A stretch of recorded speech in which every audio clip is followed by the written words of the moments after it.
And suddenly that night hit me. I am one more day closer to standing all by myself and giving an account for what I've done with this and with you and with all the blessings that God's given me. I'm going to stand out there someday and I'm going to have to be judged for that. Now, I don't want to get into a bunch of crazy theology, so don't even go there. But you understand where my heart is here.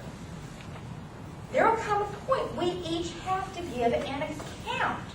And the scriptures, if I understand them correctly, say some of us are going to suffer loss based upon what's revealed at that point. And that, to me, is a scary thought. That's what keeps me going sometimes when I might want to take a shortcut here and there and the other. That thought that someday God sees me, God knows. In the story of Joseph in the scriptures, when he's tempted with sexual immorality, his response, I think, is so instructive. Shall I do so evil a thing in the eyes of the living God? Nobody had to know. Potiphar didn't have to know. But Joseph knew God knew, and it would be an evil in his eyes. And I think this is what our founders are saying to us. All these character qualities, pumping kids up, telling people to be nice, only goes so far. Eventually, we have to understand that I will give an account for how I have lived my life. We had a question last week, and that was, and I have, I think, a better answer tonight than I did last week, and that was about freedom of religion and so forth. But as you go back through the founders' writings, what you will find is that they have basically 5 rules that they believed made up the Judeo-Christian ethic. If we had to define the Judeo-Christian ethic, these are the 5 things they believe are embraced in it. And you'll find, interestingly, there is not a mention of Jesus as such within this ethic. But here are the 5. Number 1, and interestingly, I almost skipped over, these were the 5 that schools were expected to teach. This is why schools, in large measure, were founded, especially in the Northwest, under the Northwest Ordinance and so forth.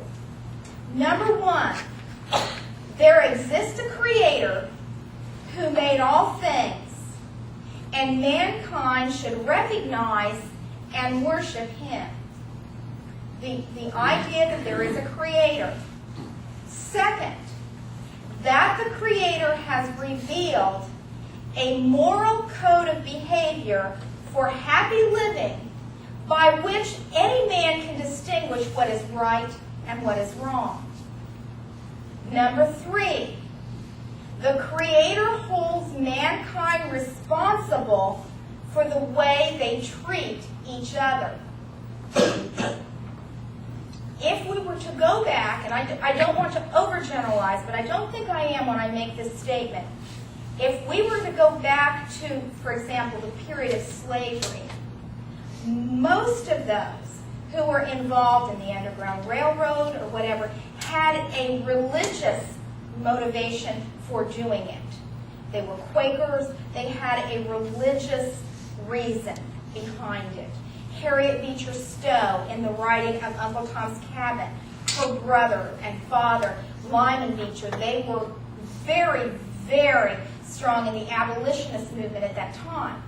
And Harriet Beecher Stowe was very frustrated because she was a woman, and women were not allowed to get out there and speak and carry signs and walk on the streets and so forth. And so she said, what can I do? And she began to gather stories.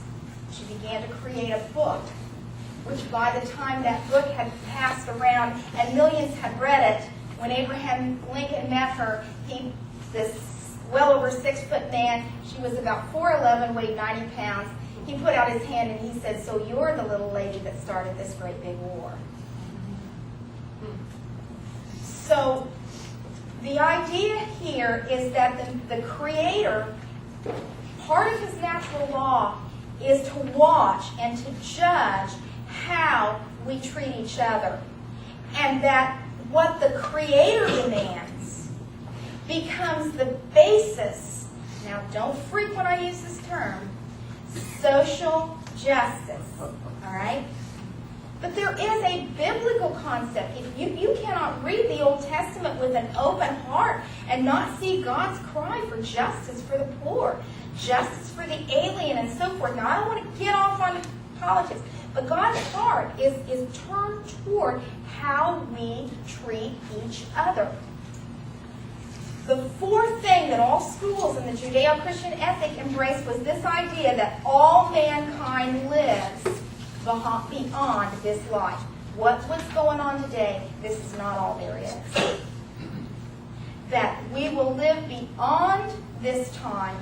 And then number 5, in the next life, mankind will be judged for his conduct in this life. Of these 5 principles, Samuel Adams said, "This is the religion of America and the religion of all mankind." John Adams said, "These are the general principles on which American civilization has been founded." Thomas Jefferson said, "These are the basic principles by which God has united us all." In the 1830s, if you know much about history, you know that the American War for Independence came just slightly before the French, and I would call it a revolution, the French Revolution. And the French Revolution was a time of unspeakable horror. It was a bloodbath. And then Napoleon comes onto the scene, and France is in a tremendous state of political turmoil from the late 1700s through to the end of the 1700s into the mid-1800s. And a gentleman by the name of Alexis de Tocqueville came from France to study the United States, to understand why the United States seemed to be prospering, seemed to be much more peaceful, less turmoil and chaos. And his book was called Democracy in America.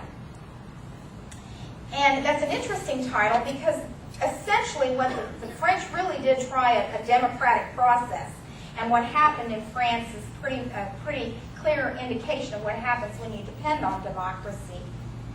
So he came over here to study ours, which it probably should have been republicanism in America, but he put it in the terms that he was familiar with. His conclusions are fascinating. Here is one. The sects, or different denominations that exist in the United States, are innumerable. They all differ in respect to the worship which is due to the Creator, but they all agree in respect to the duties which are due from man to man. Each sect adores the deity in its own peculiar manner, but all sects preach the same moral law in the name of God. All the sects of the United States are comprised within the great unity of Christianity, and Christian morality is everywhere the same. There is no country in the world where the Christian religion retains a greater influence over the souls of men than in America. The Americans combine the notions of Christianity and of liberty so intimately in their minds that it is impossible to make them conceive of the one without the other. In another one of his references, he said, "I sought for the goodness and genius of America in her commodious harbors and her ample rivers, and it was not there. In her fertile fields and boundless prairies, and it was not there. In her rich mines and her vast world commerce, and it was not there. Not until I went to the churches of America and heard her pulpits aflame with righteousness did I understand the secret of her genius and power. America is great because America is good. And if America ever ceases to be good, America will cease to be great." very clearly, Mr. de Tocqueville points out here that our strength as a constitutional republic is based upon religion, and I'm going to say it, Christianity. These five principles, that religion, history, and the fundamentals of the Constitution are taught in the schools. This was one of the things that Mr. de Tocqueville discovered. And if there's anything that I think is under attack in American schools today, from preschool up to Harvard Kennedy School of Government, is religion, history, and the fundamentals of the Constitution are ignored. And then Mr. de Tocqueville pointed out that although the clergy was politically separated, there were no state churches, although the clergy was politically separated in its preaching, it was the clergy that provided a moral stability among the people. There, and we're going to get into this in much more detail, but I'm going to go ahead and say it tonight. There is a separation of church and state. But if we are to protect our liberties, we must not allow a separation of state and religion. And that is, to me, very, very important. We're going to shift a little bit now because I think one of the issues that our founders had to grapple with, because of their beliefs in how we relate to each other, and that is the issue of property rights. As you read the works of our founders, you will find that most of the time what they believed is this, that unless you respect the right of the individual to his or her own property, four things are going to happen.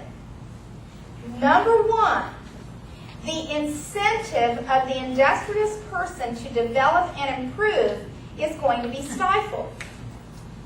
And I can tell you from just a personal example as a business owner, as I watch some of the policies that are put into place, it's not uncommon for the thought to go through my mind, or Doug and I to say to each other, why are we doing this?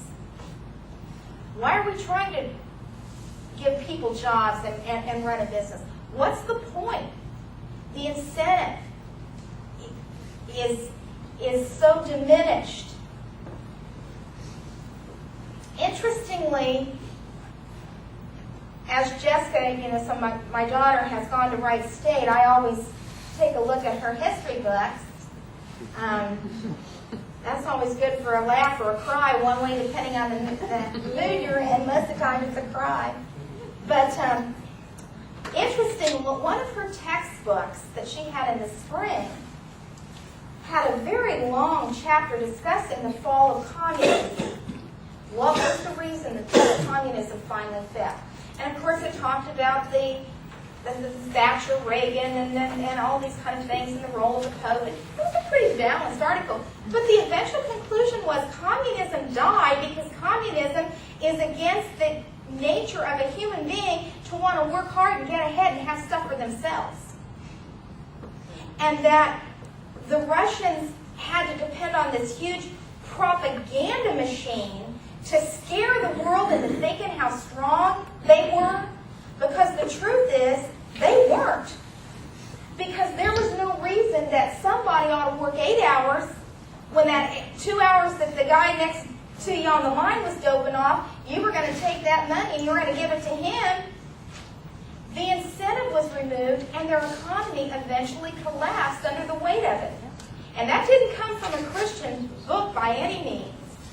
So they believed that the incentive of the industrious person to develop and improve would be stifled.